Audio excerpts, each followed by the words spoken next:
Hi, everyone. This is Zach Rubin, and I'm joined today with Dr. Michelle Segar for today's presentation on sustainable change in health, fitness, and well-being. Thank you so much for sharing your expertise with us today, Michelle. My pleasure. There will be time for questions at the end, so if you have anything you'd like to ask during the presentation, please click the Ask a Question button. You can also check out Michelle's popular book on finding better motivation for fitness in the resources section.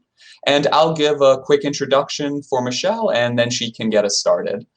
Dr. Michelle Segar is the best-selling author of No Sweat and Sorry, let me start over. I'm reading this a little wrong. Dr. Michelle Segar, best-selling author of No Sweat and Sustainable Behavior Change Scientist, directs the Sport, Health, and Activity Research and Policy Center in Ann Arbor, Michigan. She has translated science into sustainable behavior change messages and programming for decades, and is a recognized pioneer and leading authority in this field. Her comprehensive science-based and tailored approach to creating sustainable behavior change related to healthy lifestyles and well-being has made her a sought-after speaker, sustainable behavior change consultant, and learning intervention expert for people and organizations seeking to accelerate and sustain positive change. And thank you so much again for being with us, Michelle, and we'll hand it over to you. Thank you, Zach. And I want to thank all of you for being here today, and those of you who decide to watch this as a recording. Before I start, I just want to point out that we're in the middle of February, which is about 6 weeks after many people create their New Year's resolutions. So I'm hoping that this presentation isn't just going to be for people in general, but also for people who are in the process of potentially dealing with challenges in their resolutions. The science that I'm going to present today is going to be relayed through a story, and it's geared toward helping people and professionals and organizations, especially who care about boosting health, fitness, and well-being and self-care, understand core science that has to do with creating these changes. So I'm hoping it's going to be helpful for all of you on those levels, and I'm going to get started. I think it's really important that you understand what got me interested in this topic and why I've been so driven over the last quarter century. And the catalyst for this was I was getting my first master's degree in kinesiology, and we were doing a randomized controlled trial of exercise in cancer survivors. And we were looking to see if the survivors who exercised improved psychologically in depressive and anxiety symptoms compared to the group that didn't. And we found that indeed the exercise group did significantly improve in those outcomes. But part of our study design was to call everyone back and do focus groups with them. And what we discovered was that the participants sat around and smiled when they talked about exercise. But lo and behold, after we assessed their exercise and talking more to them about it, we discovered that almost everyone had stopped exercising 3 months before when our study had ended. And I was really curious, and so I asked the participants, why did you stop exercising? And they said, oh, Michelle, do you have all day? I have to do this and that. I have to work. I have kids. I have a family. I have aging parents. And what became very clear to me at that time was that the cancer survivors had not stopped exercising because they were survivors, but simply because they were caught up living their busy lives. And because people who'd faced a life-threatening illness did not feel comfortable prioritizing their own self-care through a behavior like exercise, I thought, wow, our culture has a real problem, and I'm going to solve it. And so I've spent the last 25 years conducting my own science, coaching people in methods that I've developed and studying across many other scientific areas. So what I'm going to share with you today reflects both the research and real life 25 years that I've been studying this. And I'm going to share with you my very simple model of sustainable behavior change, which is the why, how, do. And today we're going to focus on the why, or the motivation component, and the how, which is how do we prioritize a behavior like physical activity in our crazy, hectic lives. So I'm going to start by telling you a story about Sam and Hannah. Sam and Hannah are twins. They're both married. They're both engineers. They both have 2 kids, and they are both about 45 pounds overweight. However, they work at different companies. Despite this, both companies were asking their employees, i.e. Sam and Hannah being some of them, to get healthier. So they were both asking people, let's get healthier, let's take care of ourselves, let's reduce our healthcare costs. And Sam and Hannah being twins, they chose the same behavior to focus on, which is exercise. But there was a big difference. The company that Sam worked for was promoting physical activity and other healthy behaviors as ways employees could feel better. But in Hannah's company, they were promoting it as better health and healthy behaviors. But they were both equally excited to get started. So Sam set his exercise goals week 1, he hit them. Week 2, again. Week 3, again. And he starts to notice that he has more energy, he has more focus at work, his mood is lifted, and he just feels better more generally. Let's go to Hannah.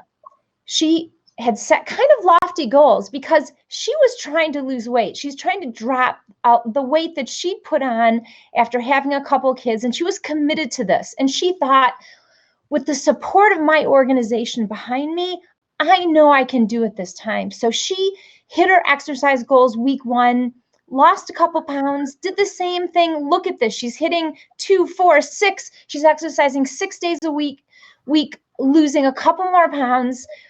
Week 3, she didn't hit quite as much, and her weight loss was really starting to attenuate. And she started to see little progress toward the weight loss she was trying to have, the cholesterol she was trying to improve, her future health in general. Well, with Sam, when he was physically active, he noticed that he was feeling better, and it started to feel like a gift. So he kept going. But with Hannah, she was trying to burn calories so she would lose weight. So she was picking high intensity exercises that A, she didn't like to do, and B, she didn't have energy for, and it was starting to feel like a chore. So her physical activity started to wane, and not surprising, all the important competing goals started to take over. I don't know if any of you can relate to this, but what's happening to Hannah is probably much more common. I wouldn't say probably, is much more common than what happens with Sam. Well, for Sam, every time he moved, he had more energy, he had more focus, his mood was lifted. It was a gift, and he kept going at 3 months.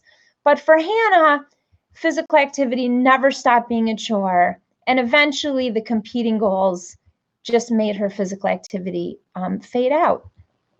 Now, I never used to have this slide in my presentation, but people always said to me, but Michelle, what's different between a goal or a why of feeling better and getting healthy? Because really, you need to be healthy to feel good. And it's a really valid question. And the difference between these things is a very important distinction in the science. So when I'm talking about a why or motive for initiating a behavior, you're hoping to achieve something today, right now, feeling better, and that feeling better comes from inside. In contrast, a why or reason for change that's about getting healthier is tomorrow, and you get external feedback from things like a scale or a blood pressure cuff. And that feedback is going to come tomorrow if it comes at all. So that's the difference that I want you to think about. What happened with Hannah is that she started with what I call the wrong why. And before I show what the wrong whys are for exercise, science-based wrong whys, I want to have a caveat and say that in reality, there's no kind of evil wrong whys. The wrong why is something that A, doesn't motivate you long term, and B, makes you feel bad about yourself or feels like it should. So these are evidence-based wrong whys. Focusing on weight loss, focusing on better health, vague, focusing on improving your numbers, and trying to avoid some dreaded disease 20 years from now. These are things that are abstract and clinical, and of course, these are the reasons why we've actually been taught to adopt healthy lifestyles. So isn't that ironic? What happens with the wrong why is it turns the behavior into a chore deep down. That's a relationship with the behavior, but that doesn't prevent us from starting. In fact, these are the most common reasons people do initiate a self-care behavior like exercise. The problem is it does feel like it should, and eventually most people fail. They stop. And again, some of you might be 6 weeks out of your resolutions and already found that life is getting in the way, but it's not your fault, and I'm going to explain why. So people may stay stopped for 2 weeks, 2 months, 15 years. The problem is that when we start again, it's always in search of the next wrong why, and this is the vicious cycle of failure, and it's focused on getting healthy or some future outcome. And the reason why we do this, it's not our fault, as I said before, it's because this is the way we've learned to do it in society. As practitioners, this is the way we've learned to help people, and as organizations, this is the formula we've been given to help people take better care of themselves. So it's unfortunate, but I'm going to eventually share with you what a better science-based way is. But I want to suggest to you that promoting what I call the wrong whys is actually very expensive for everyone. It's expensive for organizations, because most organizations promoting health are actually investing in vendors and programming that is going to get their employees to start, but eventually and pretty quickly to stop and not sustain. So there's all this money going into this that's actually really getting burned up. It's expensive for any professional who's working in this area because we really care about helping people. And when what we're doing doesn't help our clients, our employees, our patients, we start to feel disappointed, like failures ourselves, even cynical and burnt out. That's very costly to us. And it's costly to the individuals who really want to change their behavior, because they try and they fail again and again and again. And what that leads to is amotivation, or losing your motivation, and really kind of dropping out and saying, you know what, I'm a failure at this. I'm not like my friend Betty, and I'm just not going to try anymore. So it's very costly.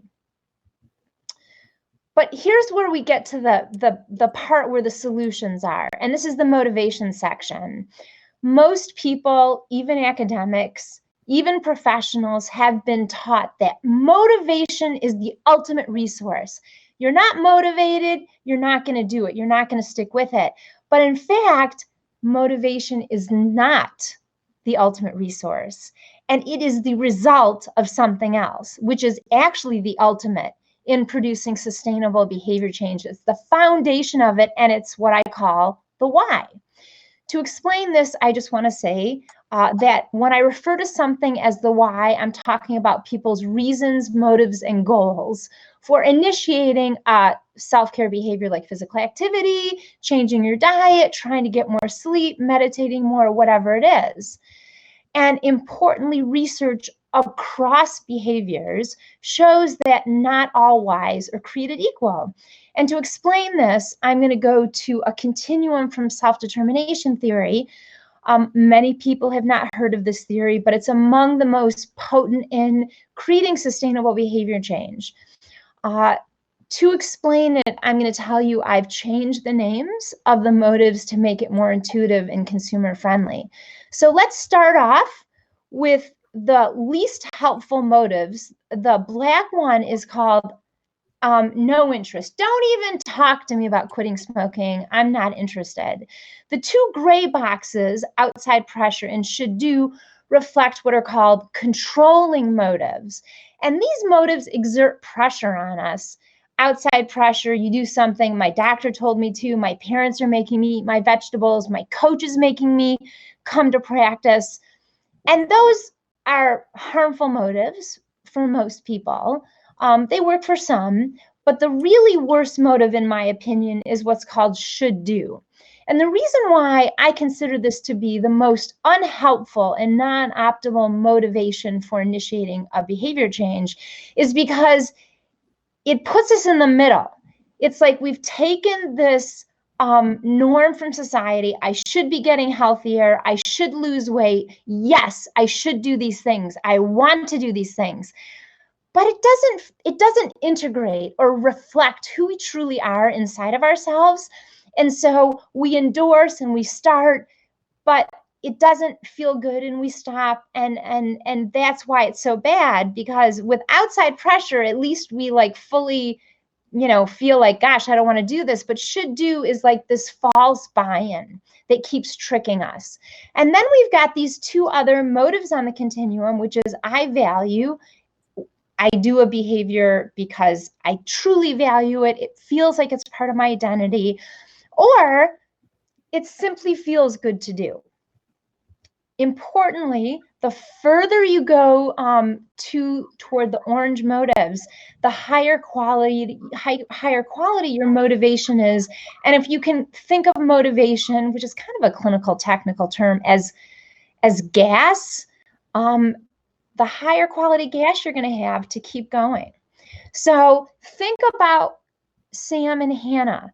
Hannah started her behavior for a healthier, logical reason to lose weight, but you can see how having those reasons easily feels like a chore and puts Hannah in the non-optimal or gray side of the continuum.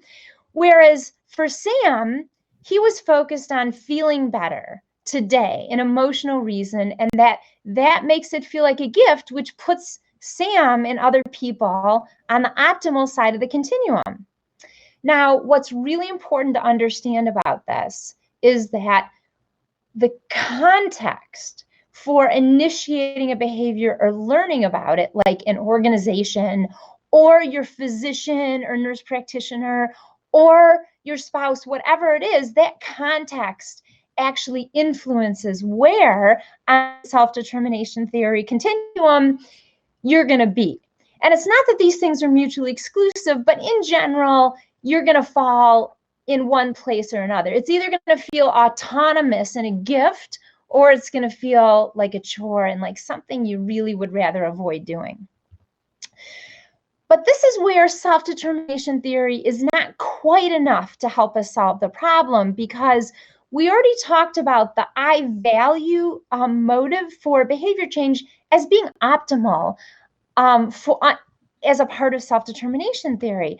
But in fact, people do value achieving better health. And I would say the vast majority of people, if asked, would say, if you ask them, do you value being healthy?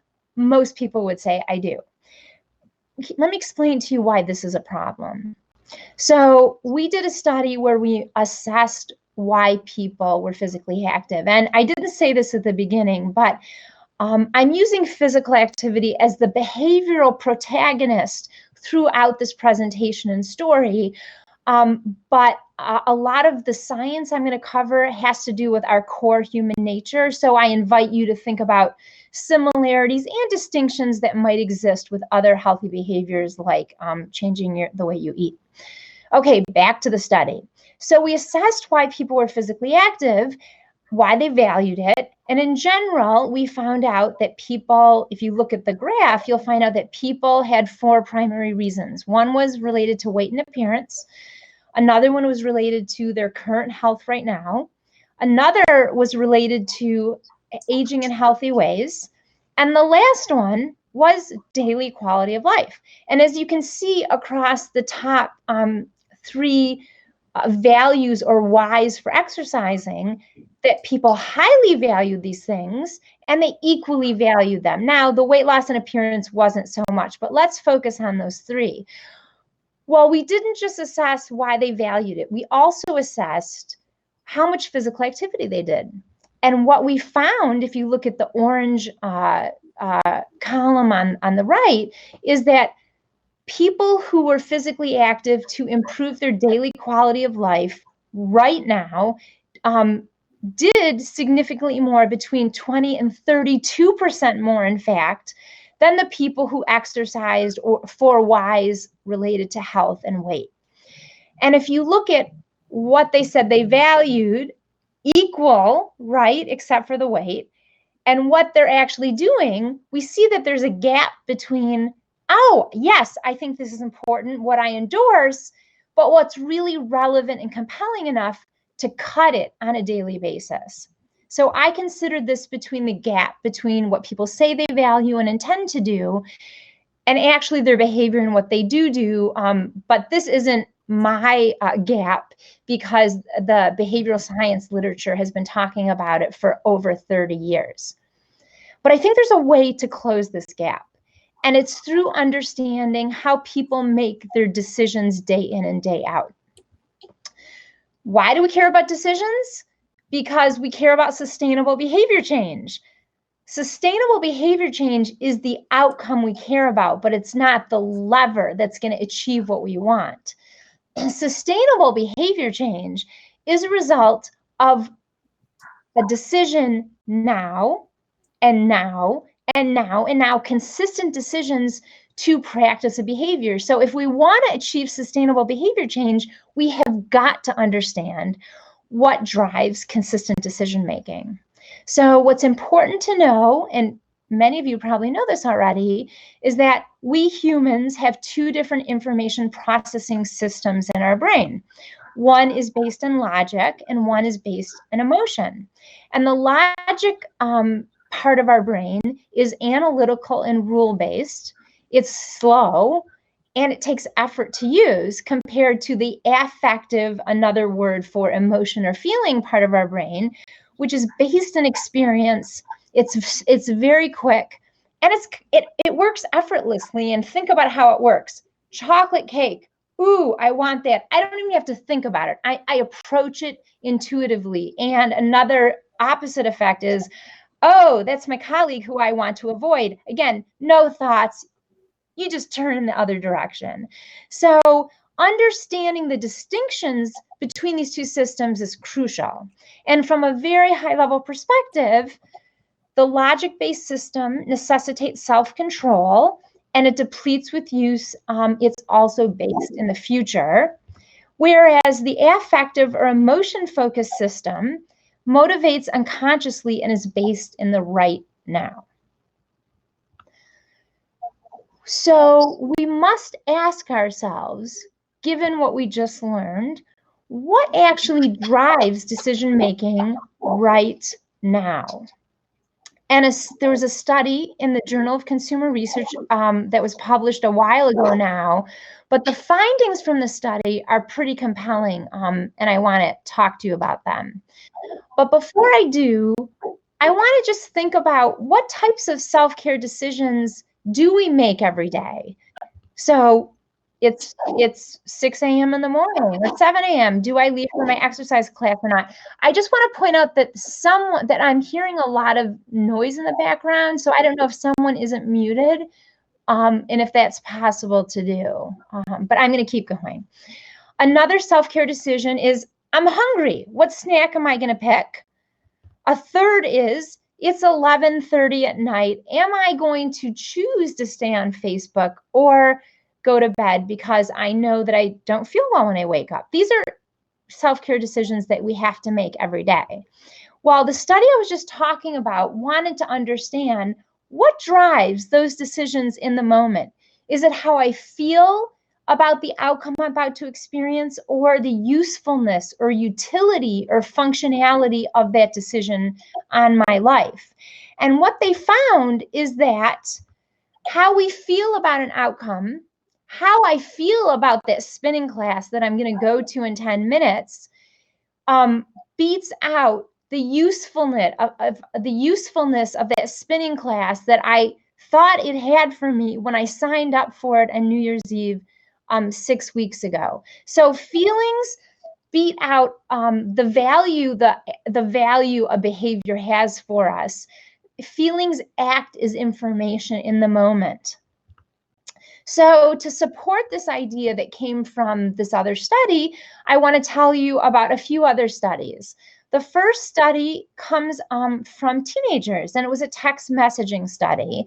And what they did was they randomized teens to get 4 different text messages. One was the control group. One was a group that was told exercise is going to help you be healthier. Another group was told that exercise is going to help you feel better.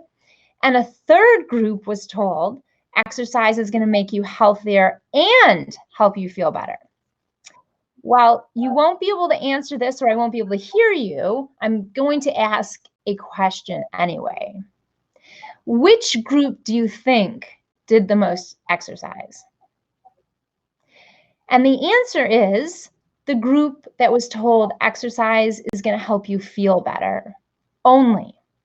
And the reason why this is true is because there's a phenomenon called goal dilution. And what this means is that when you pair a positive feeling motive with a one that's logical, a functional reason for doing something, getting healthy, that logical reason actually kind of sucks the positivity out of the other one and makes it less impactful. But you could say to me, well, but this is teenagers, so of course they're going to be driven by their feelings. And I would have said that too until I came across the next study. This study is among people between the ages of 65 and 90 years old.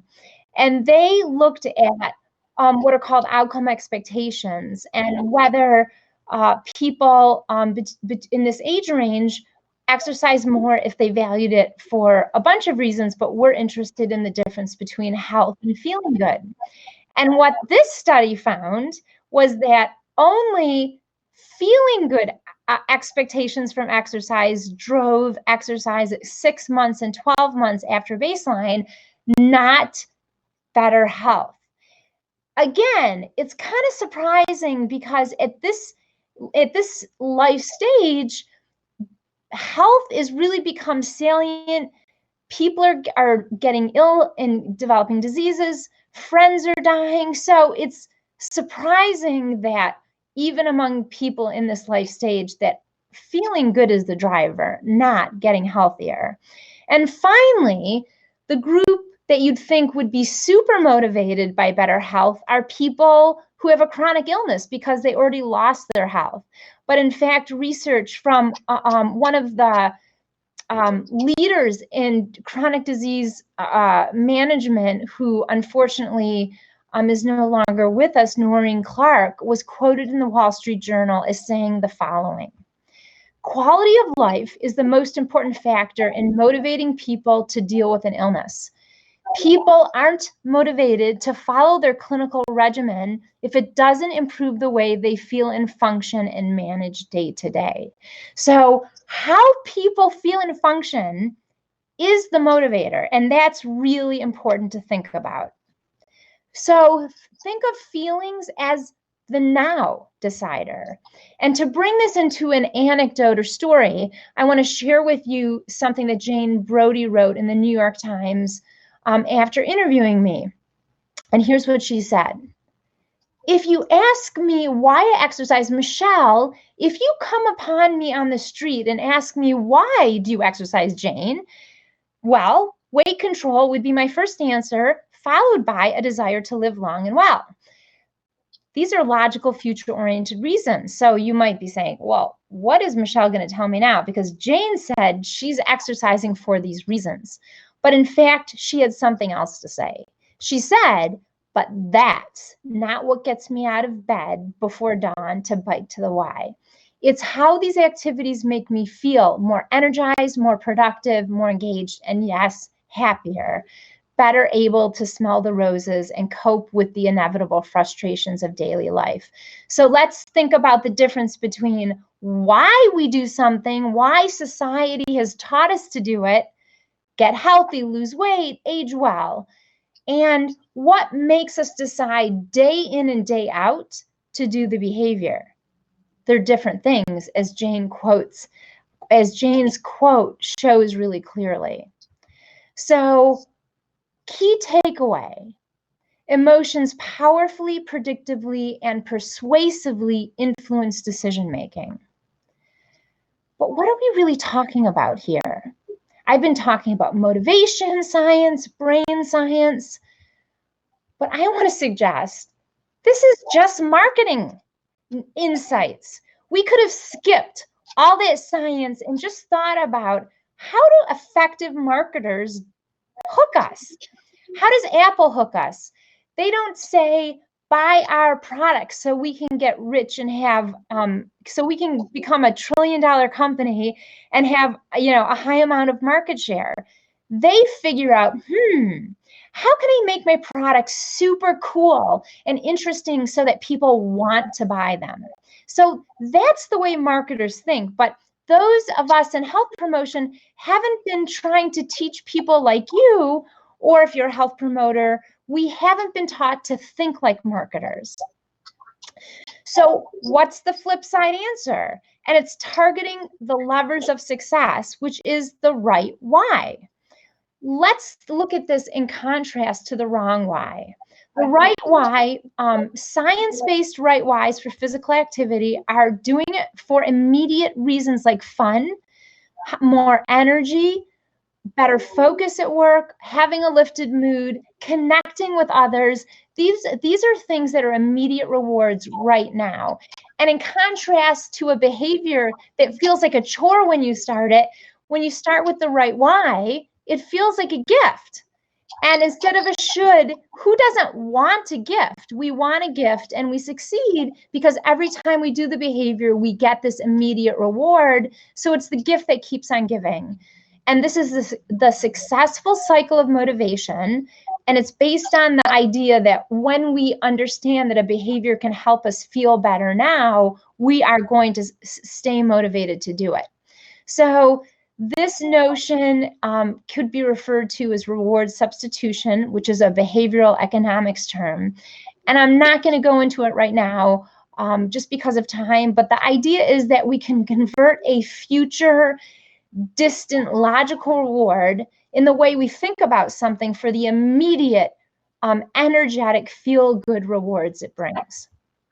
So feeling good right now doesn't just feel good. In fact, there's a whole body of research out of Barbara Fredrickson's lab and her colleagues looking at what's called the broaden and build theory of positive emotions.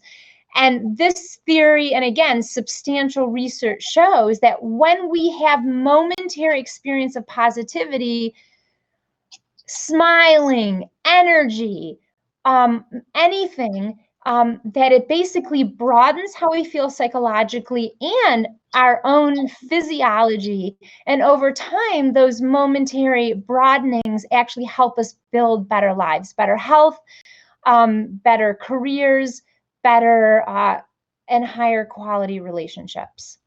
So I want to suggest to you that the right whys are more strategic and better promote sustainable behavior change. And to give you a real world example, I want to tell you about an email I got from someone who took these ideas and created a new type of clinical motivational process in a clinic, in a franchise in Canada.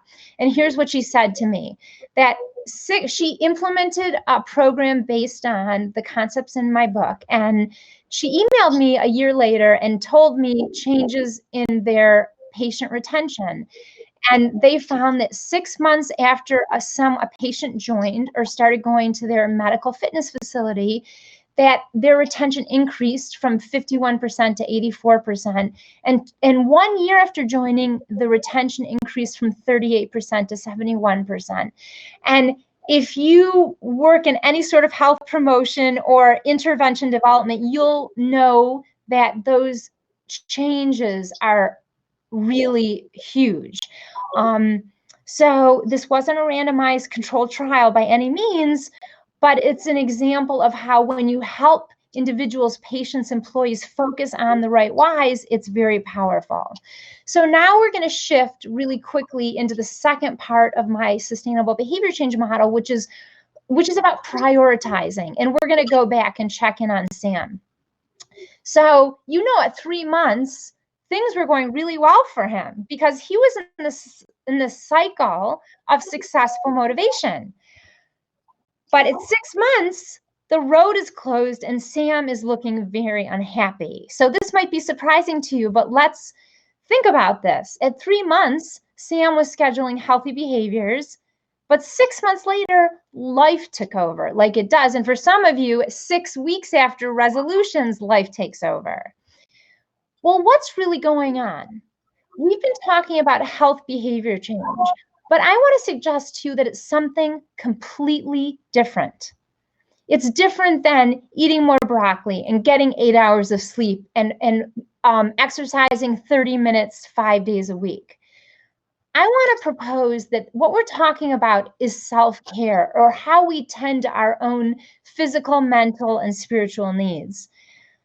And every day, self-care is one of many options. So on any given day, what happens when people try to bring self-care into their lives? It always competes with our most important roles. So let's think about that for a minute in more detail.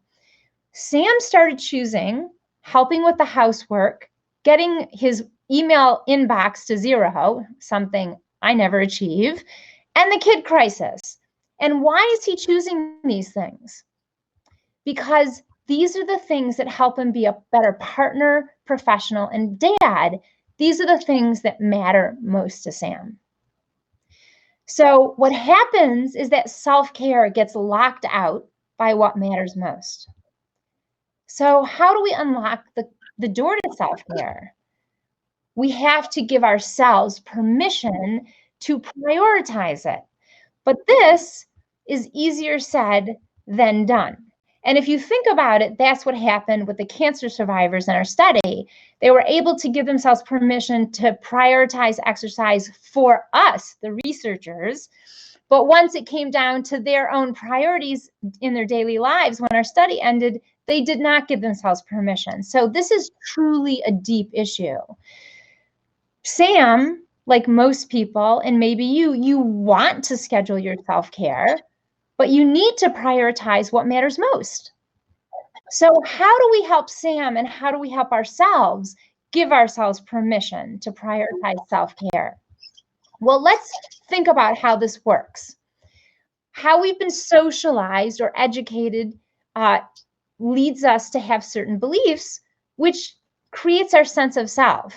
And ta-da, this is Sam. And who he is leads to what matters most to him. And that leads to what he prioritizes every day. So what does he prioritize? We've already seen being a professional, partner, and dad. But what does he know about self-care? He knows that it gives him more energy, focus, and a lifted mood. So this is the real drum roll here. What we need to do is help Sam and ourselves understand that when we have more energy, we're more productive at work, we're more caring as a partner, and we're more patient as a parent. So what we understand is when we do these self-care behaviors, we actually are better at what matters most. And 30 minutes of moving isn't just about the 30 minutes, it's about the other 24 hours in the day. In essence, when we feel better, we actually are better. So this is the same process, but Sam has more energy and enthusiasm for everything he cares about.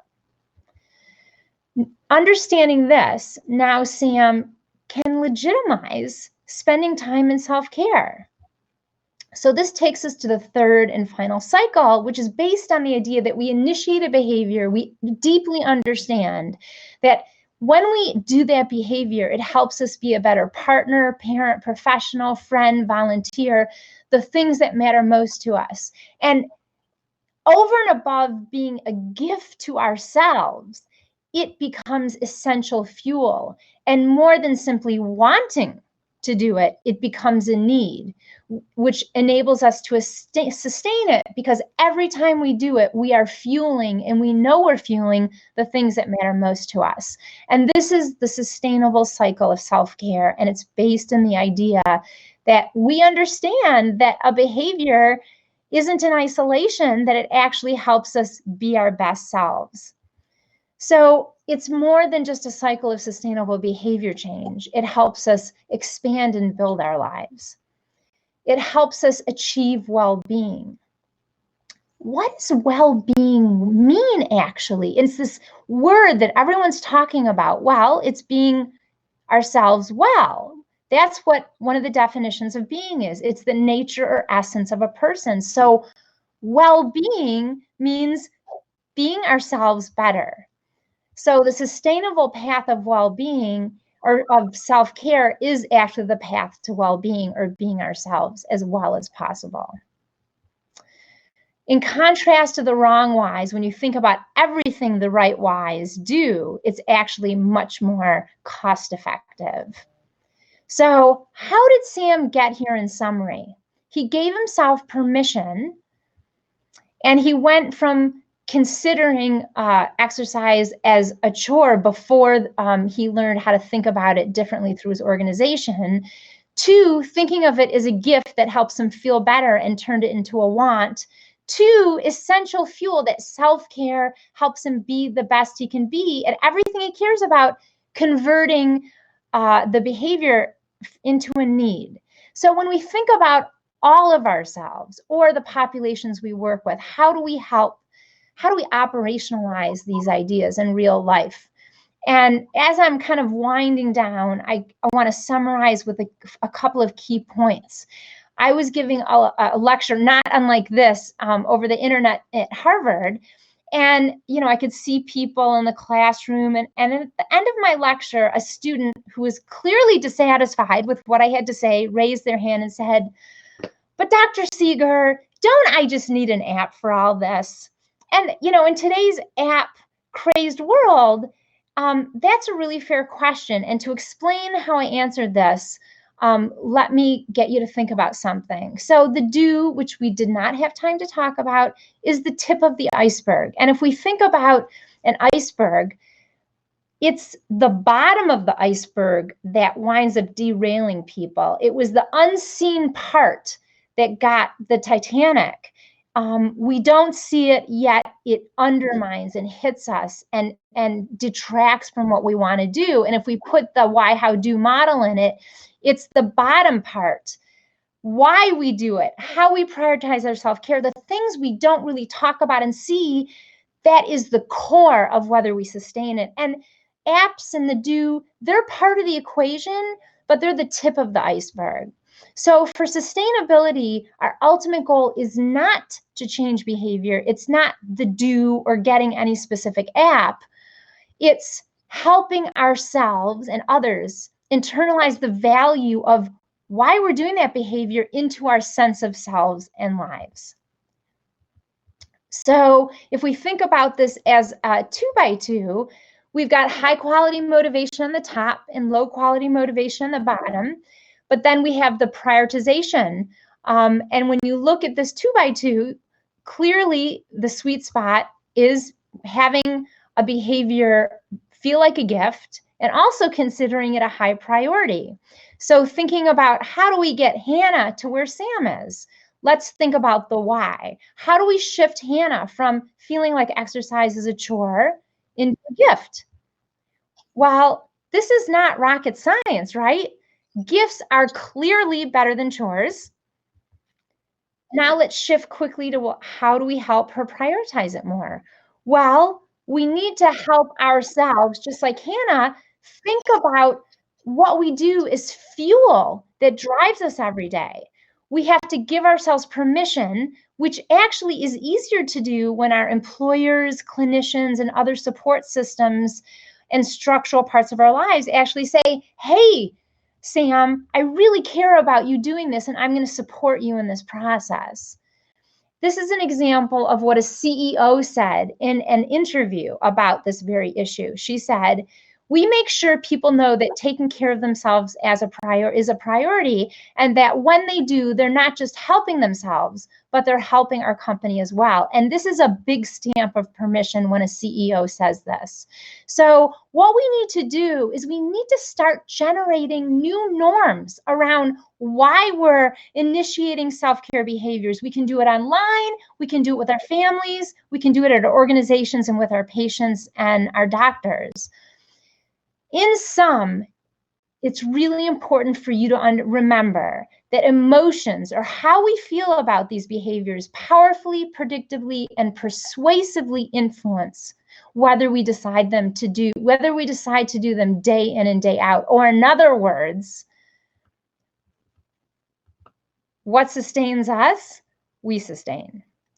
All right, that concludes the webinar.